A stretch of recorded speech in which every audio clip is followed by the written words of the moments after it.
Ayan mga kababayan, kitang-kita nyo naman po na si Super Mara Tamundong na pag-asa po ng mga Manileño, grabe po, sinalubong siya ng kanyang mga taga-suporta dito po sa may SM Manila, kung saan po yung location kung saan magpa-file po ng Certificate of Candidacy si Super Mara Tamundong bilang mayora nga po ng Maynila. Ayan, kung kitang-kita naman mga kababayan na yung mga taga-suporta ni Super Mara Tamundong, andyan po nakaabang para po ma-witness nila yung pagpa-file nga po ng kanilang superhero.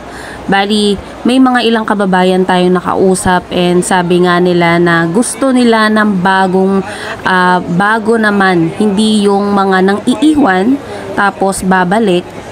Tapos yung iba pa dyan nagbebenta pa ng kumbaga ari-arian nga ng Maynila, 'di ba?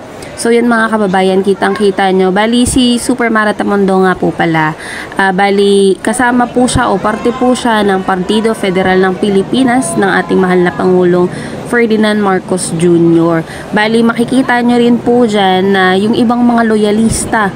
Grabe mga kababayan, alam nyo naman kung gaano katindi sumuporta ang ating mga loyalista, no? At ito nga po ang pambato ng PFP na si Super Mara Tamundong.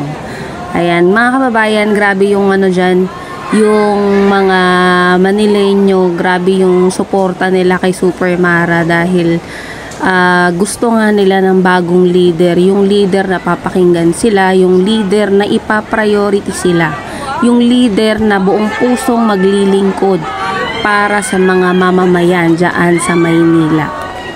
So yan mga kababayan, ang tabayanan po natin dahil sobrang daming tao mga kababayan.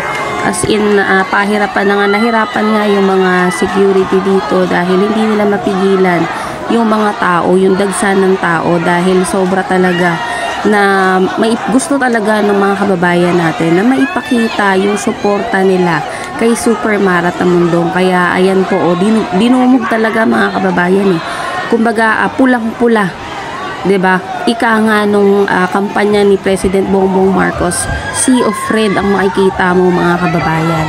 Dahil alam nyo naman, iba talaga magpakita ng suporta ang mga loyalista ng ating mahal na Pangulo. At ito nga po dahil si Super Mara nga po ang isa sa pambato ng PFP dito sa Maynila. Kita nyo naman kung paano siya salubungin, kung paano siya suportahan ng ating mga kababayan.